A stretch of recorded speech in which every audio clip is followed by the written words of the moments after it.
memulihkan kehidupan kita. Tuhan sanggup menjamah kehidupan kita.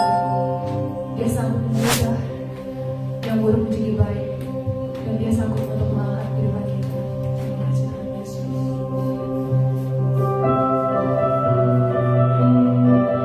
Kita sama-sama bersyukur kepada Tuhan. Kita berserah kepada Tuhan, karena Dia sanggup untuk mengubah kehidupan kita. Ku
sekali pencobaan Tuhan, tapi kami percaya Tuhan, kami bisa berharap padamu Tuhan, kami bisa terus mengandalkan Kau Tuhan.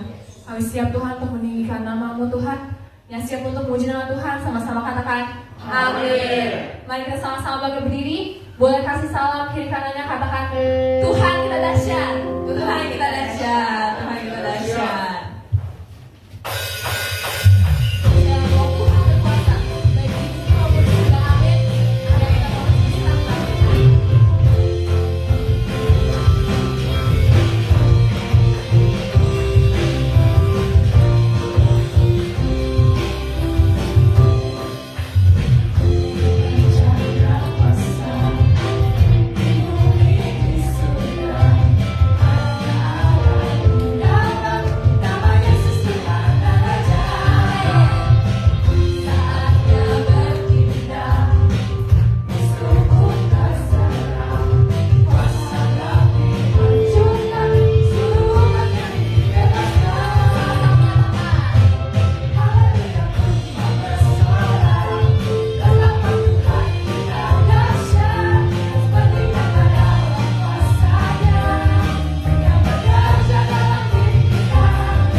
Curahan Roh Kudus, boleh katakan haleluya. Haleluya. Kita percaya bahwa Roh Kudus hadir di tempat ini untuk menjamah setiap kehidupan kita. Anggur baru tercurah.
Biarlah kehidupan kita bisa terus seturut dengan kehendak Roh Kudus, dan bila kita mau terus menyerahkan kehidupan kita ke dalam tangan Tuhan Yesus, mari kita sama-sama hidup untuk Tuhan Yesus, bukan bagi dunia ini.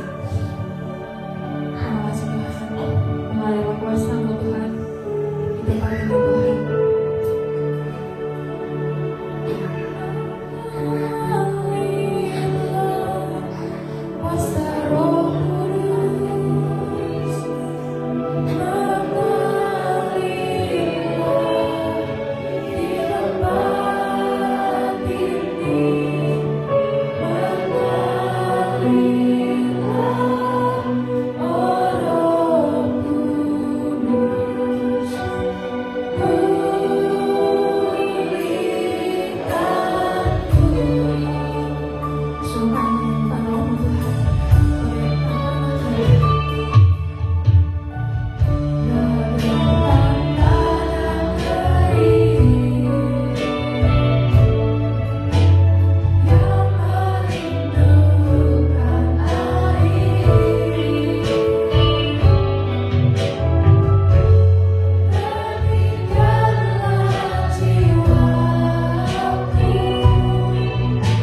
Tuhan, Kau yang akan terus mengalir dalam kehidupan kami Tuhan, sehingga kami juga bukan hidup lagi untuk dunia ini Tuhan, melainkan hidup sepenuhnya untuk-Mu Tuhan.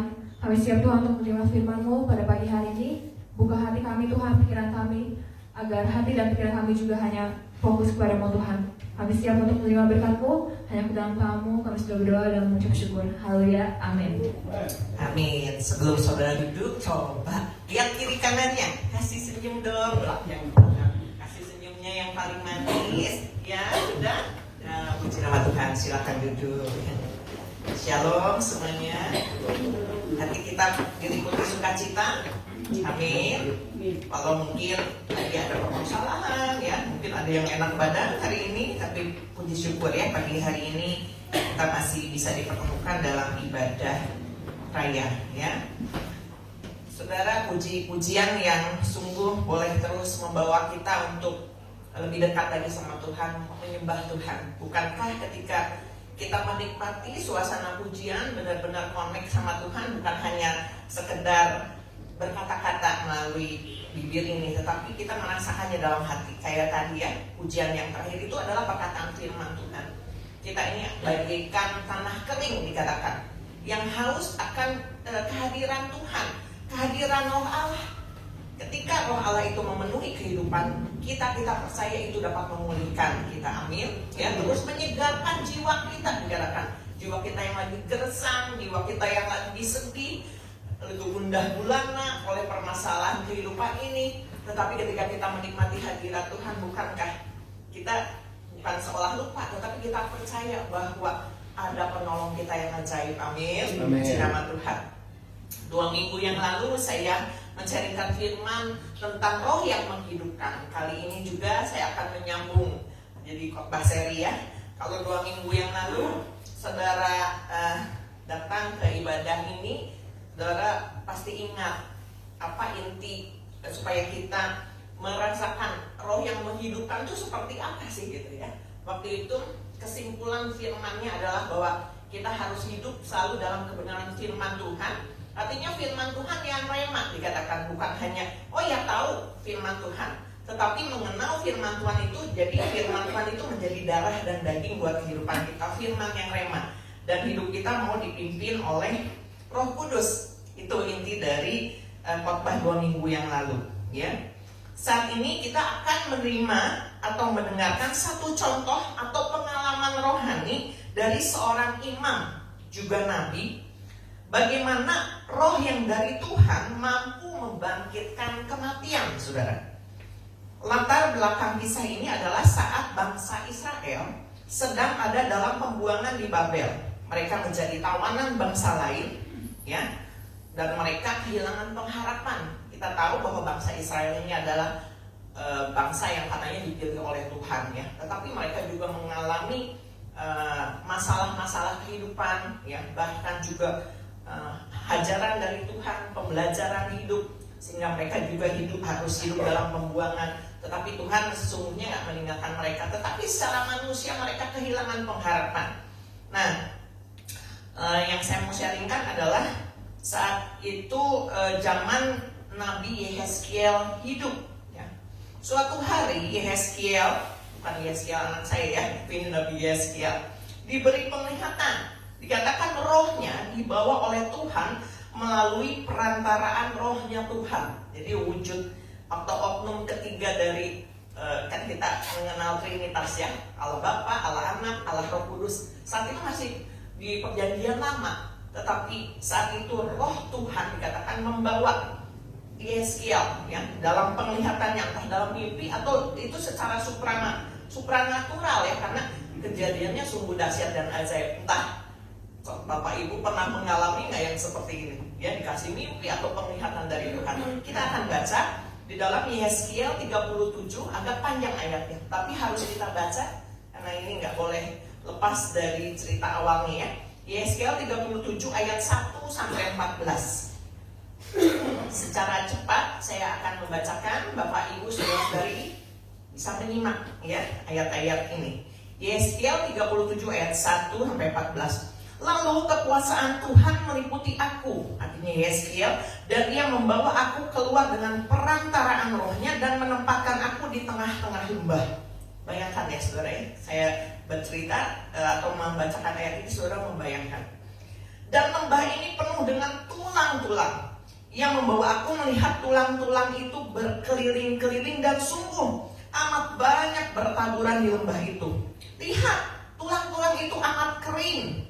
Lalu ia berfirman kepadaku, hai anak manusia, dapatkah tulang-tulang ini dihidupkan kembali? Aku menjawab, ya Tuhan Allah, Engkaulah yang mengetahui. Lalu firman-Nya kepadaku, bernubuatlah mengenai tulang-tulang ini, dan katakanlah kepadanya, hai tulang-tulang yang kering, dengarlah firman Tuhan. Beginilah firman Tuhan Allah kepada tulang-tulang ini, aku memberi nafas hidup di dalammu, supaya kamu hidup kembali. Aku akan memberi urat-urat padamu dan menumbuhkan daging padamu. Aku akan menutupi kamu dengan kulit dan memberikan kamu nafas hidup, supaya kamu hidup kembali dan kamu akan mengetahui bahwa akulah Tuhan. Lalu aku bernubuat seperti diperintahkan kepadaku, dan segera sesudah aku bernubuat, kedengaranlah suara, sungguh suatu suara berderak-derak, dan tulang-tulang itu bertemu satu sama lain. Sedang aku mengamat-ngamatinya, lihat, urat-urat ada dan daging tumbuh padanya. Kemudian kulit menutupinya, tetapi mereka belum bernafas. Maka firman-Nya kepadaku, bernubuatlah kepada nafas hidup itu. Bernubuatlah, hai anak manusia, dan katakanlah kepada nafas hidup itu, beginilah firman Tuhan Allah, hai nafas hidup, datanglah dari keempat penjuru angin, dan berhembuslah ke dalam orang-orang yang terbunuh ini, supaya mereka hidup kembali. Lalu aku bernubuat seperti diperintahkannya kepadaku, dan nafas itu masuk di dalam mereka, sehingga mereka hidup kembali. Mereka menjejakkan kakinya, suatu tentara yang sangat besar. Firman-Nya kepadaku, hai anak manusia, tulang-tulang ini adalah seluruh kaum Israel. Sungguh mereka sendiri mengatakan, tulang-tulang kami sudah menjadi kering, dan pengharapan kami sudah lenyap, kami sudah hilang. Oleh sebab itu bernubuatlah dan katakanlah kepada mereka, beginilah firman Tuhan Allah, sungguh aku membuka kubur-kuburmu dan membangkitkan kamu, hai umatku, dari dalamnya, dan aku akan membawa kamu ke tanah Israel. Dan kamu akan mengetahui bahwa akulah Tuhan pada saat aku membuka kubur-kuburmu dan membangkitkan kamu, hai umatku, dari dalamnya. Aku akan memberikan rohku ke dalammu, sehingga kamu hidup kembali. Dan aku akan membiarkan kamu tinggal di tanahmu, dan kamu akan mengetahui bahwa aku Tuhan yang mengatakannya dan membuatnya. Demikianlah firman Tuhan. Amin. Berbahagialah orang yang mendengarkan firman Tuhan ya. Dari ayat-ayat ini, saudara merasakan nggak kedahsyatan yang luar biasa? Bayangkan tulang-tulang yang kering, ya, yang berserakan, itu dengan kuasa Tuhan, yaitu dalam penglihatan yang kalau orang bilang magic ya, kayak magic ya gitu ya. Tulangnya nyatu satu sama lain. Yeskiel cuma ngelihat aja, ya. Dia melihat penglihatan itu di depan matanya, dikatakan tulang-tulangnya bersambungan, nggak salah loh, nyambungnya nggak salah, nggak misalnya tulang kaki jadi ke kepala gitu ya, udah disambung-sambungin, dan dikatakan tumbuh urat, ya, daging. Saudara pernah menyaksikan secara mata jasmani saudara ada orang yang tumbuh urat daging gitu, ya? Saya kalau baca ini suka ingat dulu kesaksian pendeta Timotius Arifin, ya kalau nggak salah dia pernah menyaksikan mujizat. Waktu itu dia sedang ada dalam KKR kalau nggak salah, atau ya saya kurang tahu, tapi yang ingetnya gini poinnya, saya melihat ada orang lumpuh, potong kakinya, ya potong,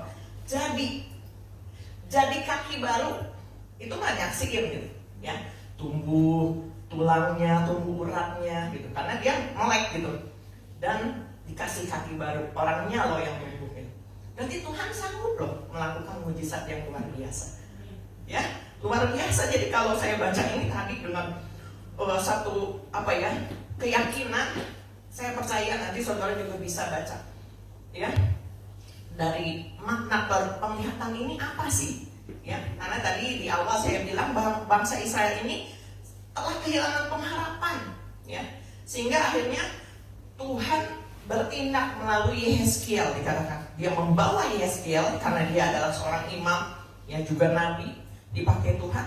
Dikatakan Tuhan menyampaikan firman-Nya melalui Yehezkiel, dan Yehezkiel bernubuat. Dikatakan nubuat ini artinya menyampaikan apa yang disampaikan oleh Tuhan, dikatakan bernubuat. Ya, kalau Tuhan mau kan, coba saudara bayangkan ya, tadi dibawa ke lembah ada tulang-tulang kering. Nih ya, lihat ya Yehezkiel, saya bangkitkan tulang-tulang itu, gitu ya. Maksudnya, tapi ini Tuhan memakai Yehezkiel. Dia berfirman kepada Yehezkiel, dan Yehezkiel menyampaikan firman itu kepada tulang-tulang itu. Jadi Allah mau memakai Yehezkiel untuk membangkitkan Israel, dikatakan. Ya, kita percaya bahwa Tuhan, masing-masing kita tahu ya, Tuhan itu sanggup membangkitkan kita. Tetapi ada makna dari sini. Tuhan mau memakai kita, saudara, menjadi seperti Yehezkiel untuk menyampaikan kabar baik ini, firman Tuhan ini kepada yang lain. Sehingga kita juga, bukan hanya kita yang mengalami kebangkitan, tetapi orang-orang lain mengalami kebangkitan, dan mereka diingatkan bahwa selalu ada pengharapan di dalam Tuhan Yesus. Amin. Kita mungkin saat ini kehilangan pengharapan. Ada yang di sini kehilangan pengharapan atau pernah mengalami, ya, seolah-olah putus asa hidup. Kalau namanya kehilangan pengharapan gitu ya, udah nggak mau hidup lagi. Atau kalau yang kenal Tuhan pun, kalau misalnya udah menghadapi persoalan yang sulit, paling bilang gini, Tuhan, lebih baik aku pulang. Paling gitu, ya, nggak mau hidup lagi. Manusia kadang kalau sudah mengalami persoalan kehidupan yang berat, ujung-ujungnya menyerahnya seperti itu. Pulang aja Tuhan, udah buat apa, gitu ya. Tetapi kita percaya bahwa penciptaan kita, ya, tidak pernah ada sesuatu yang sia-sia, karena Tuhan punya rencana dalam kehidupan kita. Sampai kita dipanggil pulang sesuai dengan rencananya. Dulu saya mungkin juga pernah bukan kehilangan pengharapan, tetapi kadang menghadapi persoalan kehidupan membuat saya, kalau misalnya capek gitu ya akan kehidupan ini, enakan pulang ke surga. Enggak saya, anak saya, Tessa mana tadi? Keluar ya. Itu Tessa di belakang. Tessa aja yang semuda itu pernah bilang sama saya, enak di surga ya kayaknya gitu. Seusia Tessa gitu. Ya, karena kita ini di dalam dunia ini banyak menderita sebetulnya, tetapi jangan pernah kehilangan pengharapan, ya. Dikatakan tulang-tulang yang kering itu menandakan bahwa tidak ada kehidupan di dalamnya. Nggak bisa berbuat apa-apa, tulang kering, saudara. Ya, tidak bermanfaat lagi. Di dalam tulang kita banyak mengandung vitamin, saudara. Ya, kalau tulang kering, kita tulangnya kering, nggak bisa bergerak. Kita punya tubuh nih hidup gitu ya, tapi kalau tulang kita penyakitan itu terus menjadi kering, nggak bisa bangun. Ya, tidak ada yang menopang, tidak ada kekuatan itu secara jasmani. Ini di penglihatan ini makna rohaninya adalah tulang-tulang yang itu yang harusnya menopang tubuh, dikatakan supaya kita bisa bangkit, nggak bisa berbuat apa-apa. Itu adalah tanda orang yang kehilangan pengharapan. Makanya ada firman Tuhan yang mengatakan di dalam Amsal 17 ayat 22, hati yang gembira adalah obat yang manjur, tetapi semangat yang patah mengeringkan tulang, saudara. Jadi kalau tulang udah sampai kering, berarti udah nggak ada semangat hidup lagi, betul? Ya, kering tulangnya mah ada, tetapi seolah-olah mengeringkan tulang, kan udah nggak ada semangat lagi.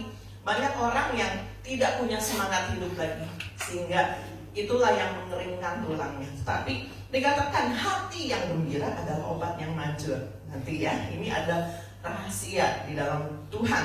Kita akan kembali dulu di ayat yang tadi ya, bahwa dikatakan ketika Yehezkiel mendapatkan firman Tuhan itu, dia tepat menyampaikan kepada tulang-tulang itu.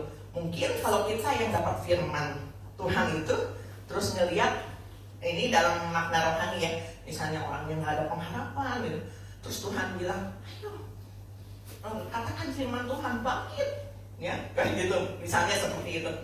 Mungkin kita juga berpikir ya, ini orang udah nggak ada pengharapan, gitu ya. Tetapi Tuhan memakai kita, mulut kita dikatakan untuk menyampaikan firman Tuhan. Bahwa firman Tuhan yang kita ucapkan itu juga bukan hanya berguna buat yang lain, tapi buat kita sendiri, membangkitkan semangat kita. Kadang kita lagi lemah, begitu kita perkatakan firman Tuhan, itu akan menimbulkan satu kekuatan yang baru dalam kehidupan kita. Jadi kalau saudara misalnya dalam keadaan lemah aja, ya, ucapkan firman iman dikatakan, firman yang rema. Ini prakteknya berarti ya, dari roh yang menghidupkan, bahwa dikatakan kita harus hidup dalam kebenaran firman Tuhan itu. Berarti nggak hanya, oh hari Minggu aja kita terima firman Tuhan, oh tiap hari aja saya baca renungan dari Ibu Gembala, terus Maya juga suka kirim renungan, Bapak Gembala suka kirim ayat gitu. Nggak hanya itu, tetapi itu harus rema dalam hidup kita, ya. Jadi daging dikatakan, diucapkan firman itu, sehingga dikatakan menimbulkan satu kekuatan baru, ya. Dan dikatakan ketika dia menyampaikan firman itu, tulang-tulang nyatu, urat-uratnya nyatu, udah jadi daging, udah ditutupi kulit, tetapi mereka belum bernafas. Saudara, saya membayangkan waktu Tuhan menciptakan manusia pertama mungkin seperti ini, ya. Dia membentuk manusia dari debu tanah dikatakan, tetapi mungkin bukan secara maksudnya sungguh-sungguh tuh dari mungkin dipakai tanah untuk menutupi bagian kulitnya gitu, jadi kulit ya, tetapi nggak secetek itu gitu. Kalau yang ahli patung membuat patung, ya, dia membuat begitu indah dengan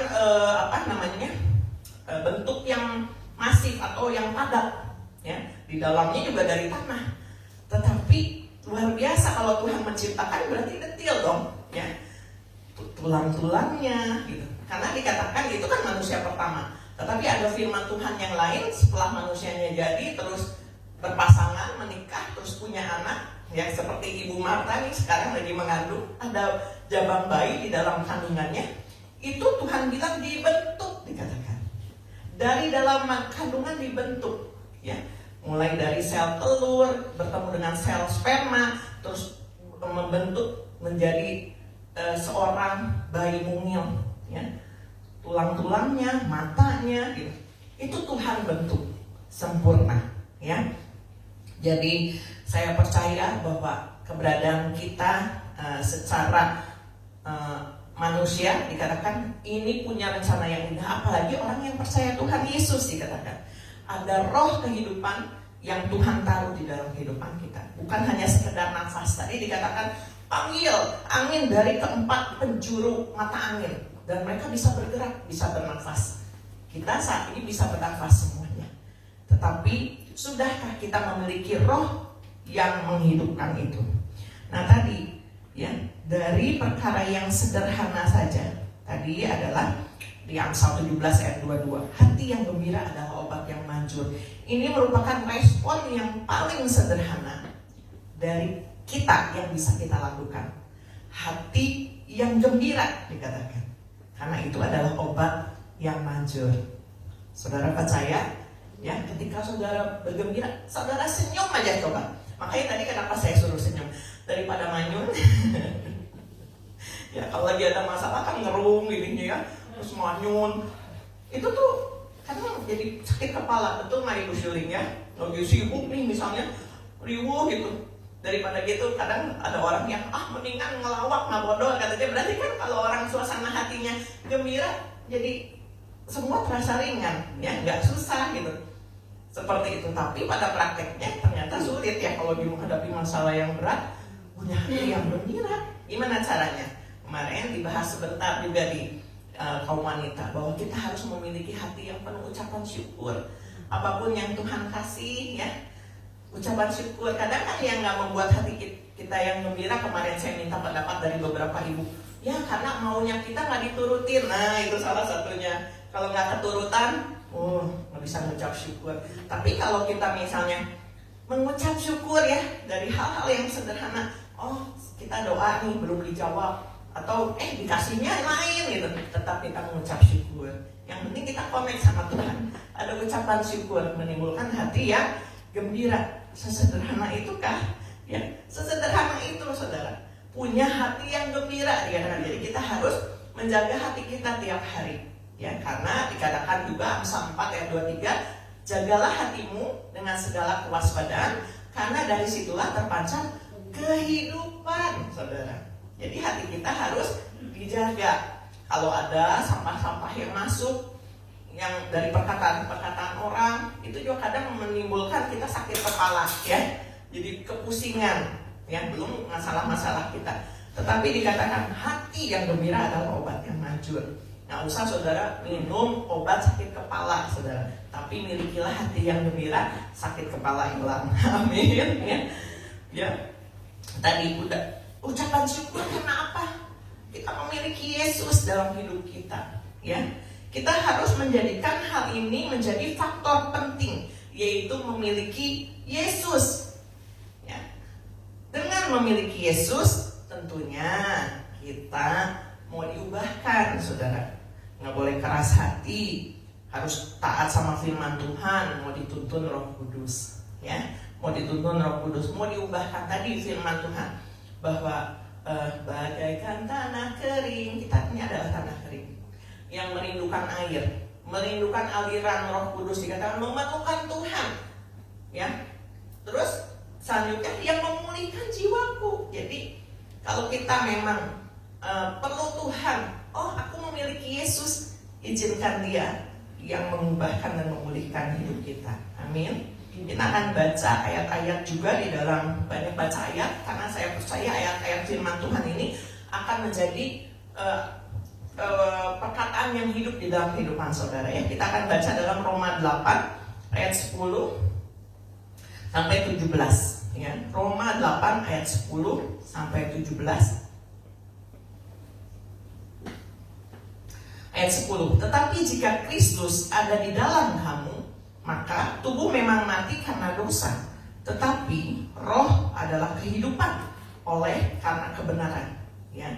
Jadi dikatakan kita punya tubuh, tetapi tubuh kita harus mati dari dosa, dikatakan kalau kita udah menerima Tuhan Yesus. Dan dikatakan kalau Kristus itu ada di dalam kita, yang dikatakan tadi kita memiliki Kristus, dikatakan. Tetapi roh adalah kehidupan oleh karena kebenaran. Jadi roh kita tuh harus selalu diisi oleh kebenaran firman Tuhan. Kita ini harus sadar, ya, sadar akan dosa, sadar pula kita harus hidup dalam firman, gitu ya. Jadi kesadaran kita sebagai manusia yang sudah ditebus oleh Tuhan harus sadarnya gini, kita sadar nggak boleh berbuat dosa lagi, sadar untuk kita juga hidup mengikuti firman Tuhan. Kemudian ayat 11. Dan jika roh Dia yang telah membangkitkan Yesus dari antara orang mati diam di dalam kamu, maka Ia yang telah membangkitkan Kristus Yesus dari antara orang mati akan menghidupkan juga tubuhmu yang fana itu oleh rohnya yang diam di dalam kamu. Artinya yang menerima Kristus harus memiliki kehidupan yang baru.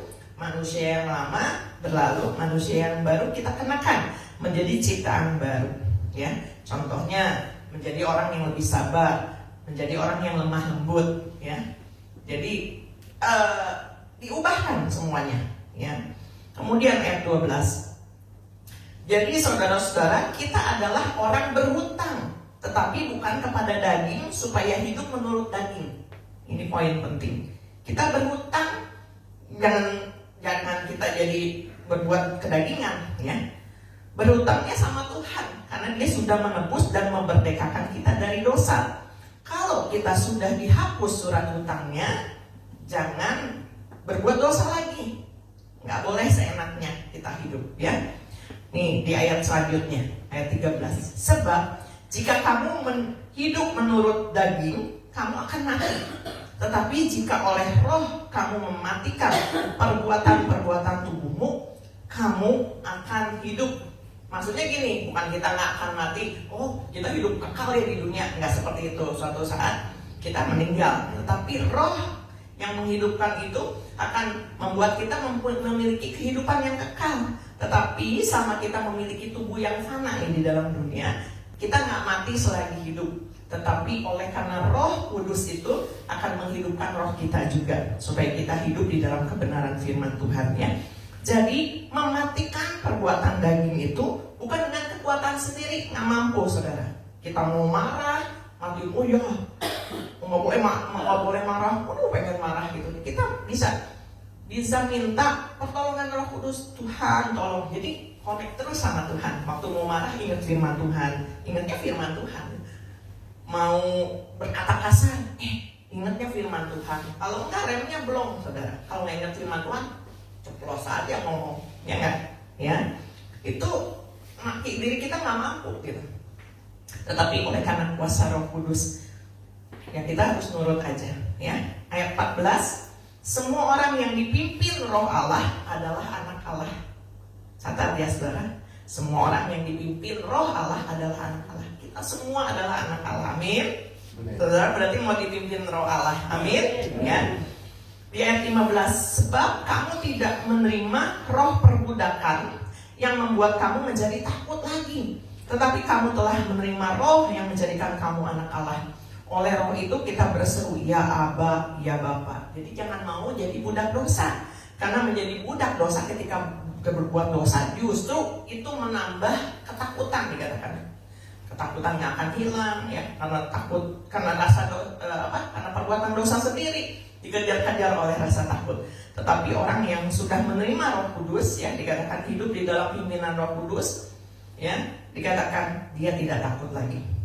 Ayat 16, roh itu bersaksi bersama-sama dengan roh kita bahwa kita adalah anak-anak Allah.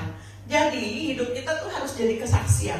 Setelah menerima Tuhan Yesus, terus perlahan tapi pasti hidup kita jadi kesaksian. Jangan permalukan Tuhan, tetapi permuliakan Tuhan. Lama-lama diubahkan, dulu orangnya suka marah, sekarang sabar. Dulu orangnya suka ngomong kasar, sekarang enggak. Itu berubah tuh susah loh. Kadang paradigma atau persepsi orangnya masih ingatnya yang lama-lama. Orang mau berubah, aku mau berubah nih gitu. Terus mau praktekin firman, banyak itu masalahnya. Saudara pernah merasakan nggak? Ya, kadang misalnya kita mau mengubah sesuatu, ya, tapi persepsi orang misalnya udah dari omongannya salah. Dia mah orang nggak dipercaya atau apa gitu. Kadang itu membuat seseorang yang mau berubah jadi mundur lagi. Tetapi sekali lagi itu bukan karena kekuatan sendiri kalau kita mau berubah, tapi minta pertolongan Roh Kudus sehingga tidak ada lagi pikiran-pikiran negatif yang membuat kita jadi mundur, tetapi kita maju. Paulus juga sama, ketika dia berubah, Saulus jadi Paulus ya, kehidupan lamanya menjadi kehidupan yang akhirnya menerima Tuhan Yesus. Murid-muridnya aja lagi pertama pasti was-was, dulu kan cuma ngebunuhin murid pengikut Tuhan Yesus nih, jangan-jangan ya, pasti itu ada banyak hal-hal negatif yang muncul ya, dikatakan. Tapi Paulus tidak gentar karena dia menerima pengalaman pribadi kan sama Tuhan Yesus itu, sehingga dia terus mempermuliakan Tuhan dan akhirnya orang-orang bisa menerima dia. Prosesnya nggak mudah, tetapi untuk kehidupan untuk tidak memutuskan untuk tidak berbuat dosa lagi, itu harus putus hubungan, saudara. Tapi proses pemulihannya mungkin tadi ada prosesnya. Tapi untuk nggak mau berbuat dosa lagi, itu harus diputuskan. Jadi nggak boleh dikit demi sedikit gitu. Misalnya ya, yang dugem, pergaulan bebas, suka mabok, dikit demi dikit aja ngurangin minumnya. Nggak seperti itu, tapi harus putus hubungan. Ya, yang narkoba harus putus hubungan, nggak boleh dikit demi sedikit. Proses pemulihannya mungkin nggak mudah ya, orang masih nggak percaya atau apa gitu ya, tetapi kita tahu bahwa semua itu bisa dikerjakan oleh pertolongan Roh Kudus ya. Kemudian di ayat 17, dan jika kita adalah anak, tadi orang yang dipimpin Roh Kudus adalah anak Allah ya, maka kita juga adalah ahli waris. Maksudnya orang-orang yang berhak menerima janji-janji Allah, yang akan menerimanya bersama-sama dengan Kristus, yaitu jika kita menderita bersama-sama dengan Dia, supaya kita juga dipermuliakan bersama-sama dengan Dia. Menderita di sini adalah maksudnya mematikan perbuatan daging. Itu adalah penyangkalan diri, mau pikul salib, yang kehidupan lama ditinggalkan gitu. Itu kan tadi ya yang saya bilang, yang asalnya senang dugem, mabuk-mabukan, ya gitu ya. Itu harus ditinggalkan. Itu adalah pikul salib, saudara. Menyangkal diri ya, harus mau berbalik dari jalan berdosa ya. Dunia ini menawarkan kenikmatan, udah cara mudah untuk mendapatkan uang banyak seperti ini gitu ya. Tetapi Di dalam Tuhan, kebenaran firman Tuhan tuh nggak pernah salah. Saudara, jadilah kita semua menjadi pelaku-pelaku firman Tuhan. Karena yang itu yang akan menuntun kita. Kita punya roh yang menghidupkan tuh. Karena gini saudara ya, kita tahu bahwa kita sudah ditebus tadi. Dikatakan bahwa roh yang sudah membangkitkan Yesus dari kematian itu akan membangkitkan tubuh kita juga dari kematian. Tulang-tulang kita yang kering akan disatukan, ya. Urat, daging, kulit, nafas kehidupan, gitu. Jadi kita punya semangat baru lagi. Tadi ya, miliki hati yang gembira, ucapan syukur, dan kita harus selalu ingat bahwa kita ini punya Kristus gitu. Kita ini milik Kristus. Jadi kalau kita udah jadi milik Kristus, hidup kita juga harus sesuai sama Bapa kita di surga. Amin. Minggu depan kita akan merayakan Paskah. Tiap tahun kita merayakan Paskah. Jumat Agung mengenai kematian Tuhan Yesus, dan 3 hari kemudian Tuhan Yesus bangkit. Itu mungkin udah molotok di pikiran kita. Tetapi sudahkah kita mengalami kebangkitan yang sesungguhnya?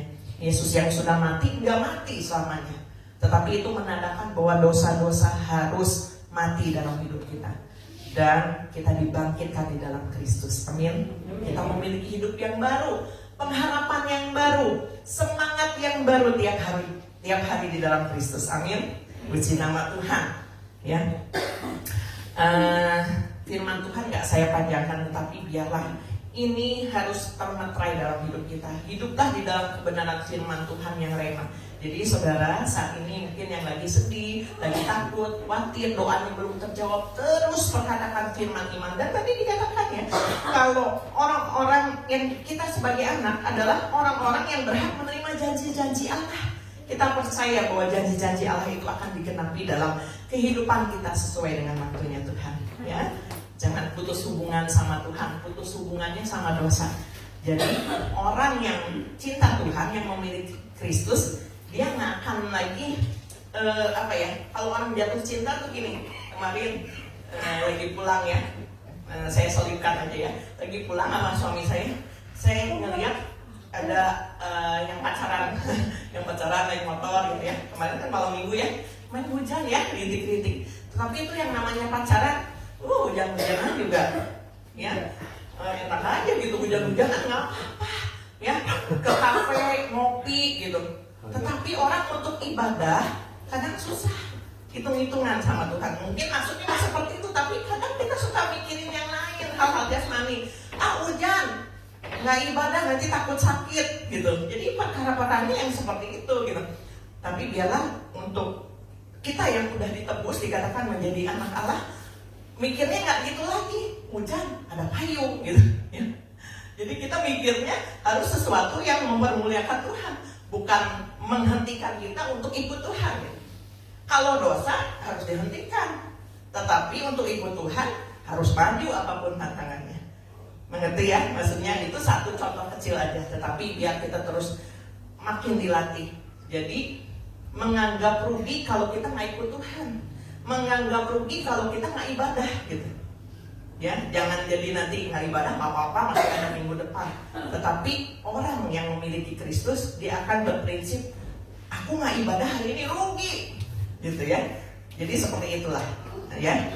Biar kita terus makin dikasih pengertian sama Kristus. Saya undang para pemain musik tutupan juga depan.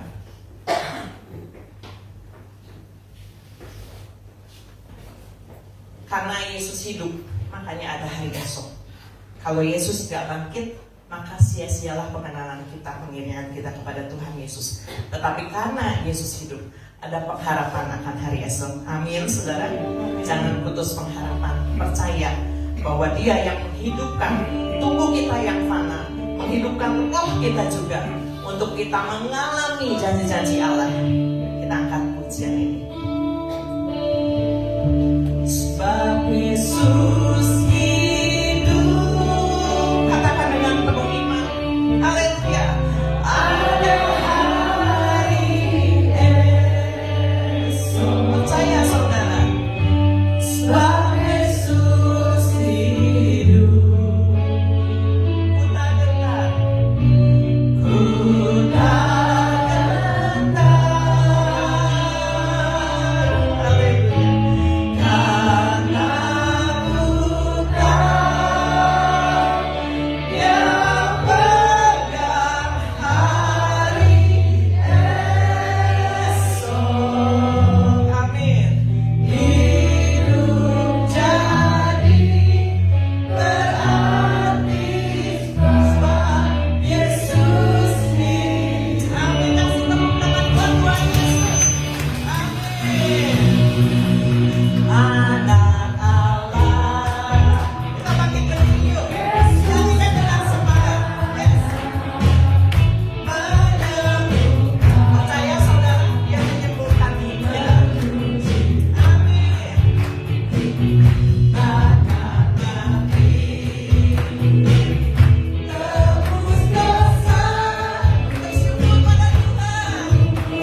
membangkitkan kami Tuhan Yesus. Bahkan firman Tuhan yang kami baca pagi hari ini sungguh perbuatan Allah yang dahsyat. Penglihatan yang Tuhan beri itu mengandung makna bahwa tulang-tulang yang kering sekalipun dapat Tuhan hidupkan Tuhan Yesus. Kami semua yang di sini adalah umat-umat tebusan Tuhan.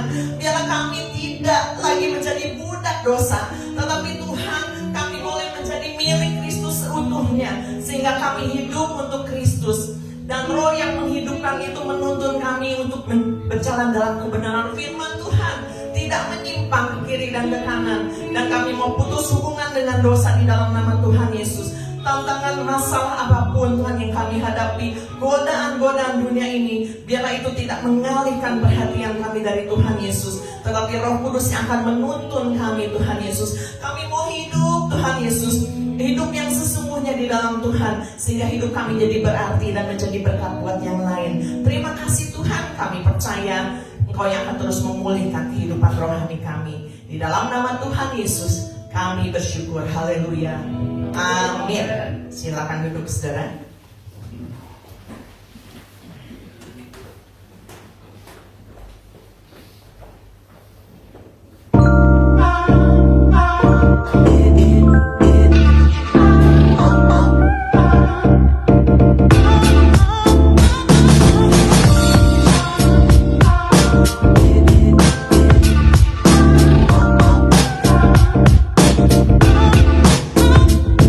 Good morning GBS Kalvari Sukabumi.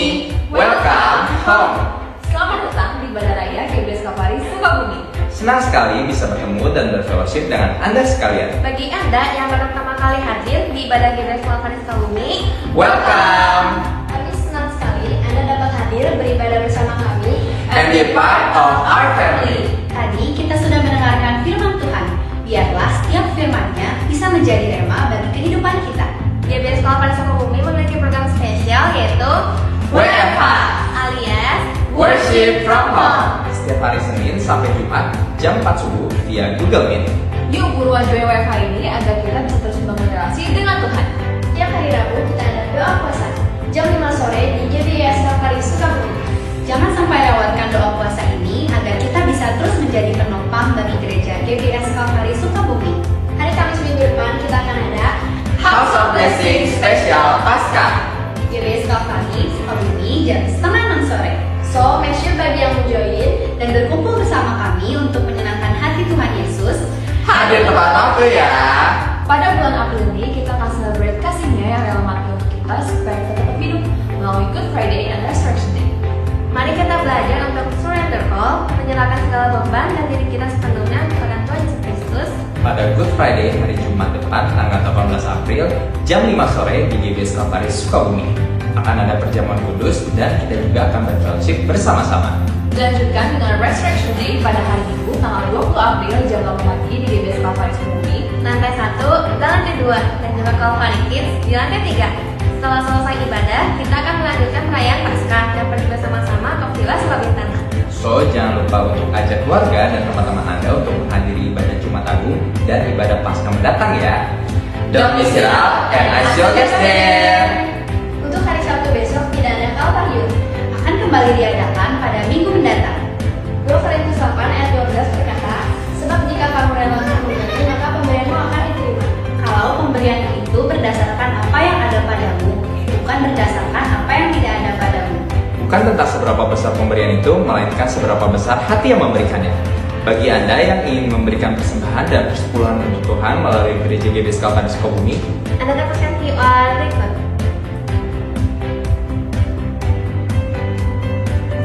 Atau transfer ke nomor rekening berikut ini.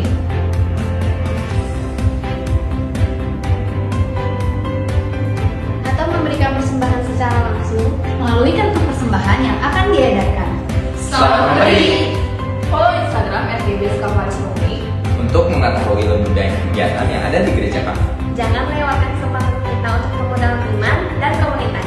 Ingat, bersama Kristus kita lebih kuat. That's all for today. Thank you for watching What's on GBS Kalvari Sukabumi this week. Have an amazing Sunday and Jesus bless you.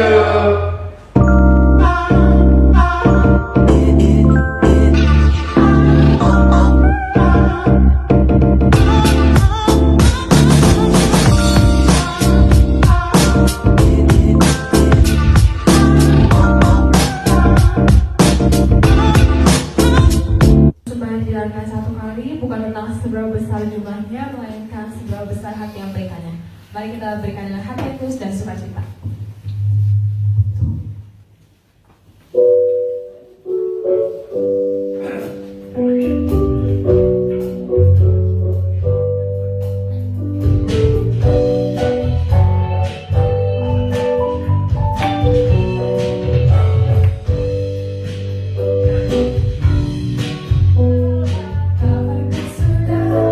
Selalu bahagia setiap hari.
percaya ibadah pada hari ini mendatangkan berkat kebaikan dalam kehidupan kami. Yang sakit sudah Tuhan sembuhkan, yang dalam pencobaan Tuhan sudah berikan kemenangan, yang lemah Tuhan sudah kuatkan, bahkan yang mati Tuhan sudah bangkitkan.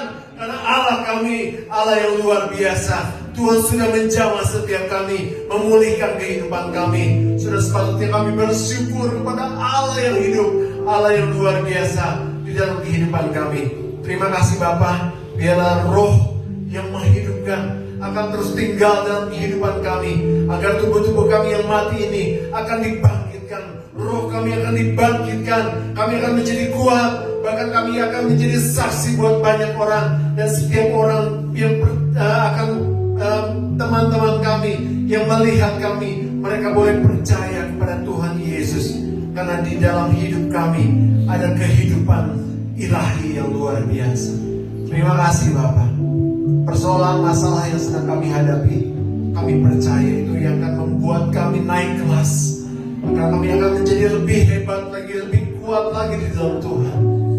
Sakit penyakit mungkin yang kami hadapi di dalam tubuh kami, itu juga tidak akan menggugurkan iman kami, karena kami punya Tuhan yang luar biasa, Tuhan yang maha penyembuh, yang luar biasa. Tuhan akan mengadakan mujizat dalam kehidupan kami. Terima kasih Bapa.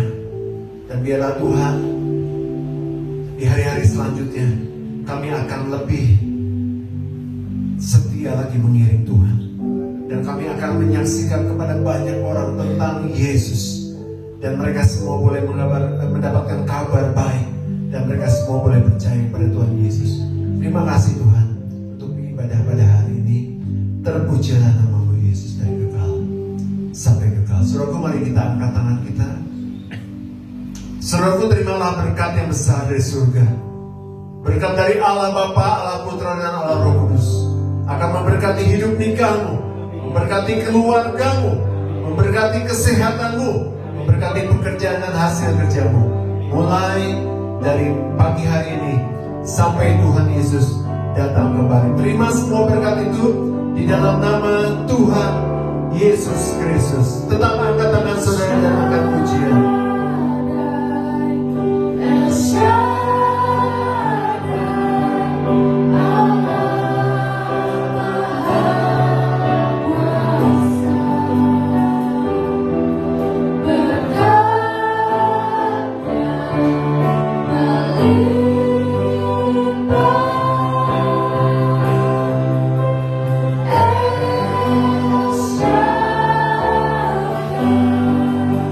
Salam Tuhan, jemaat GBS Kalvaris Kopi.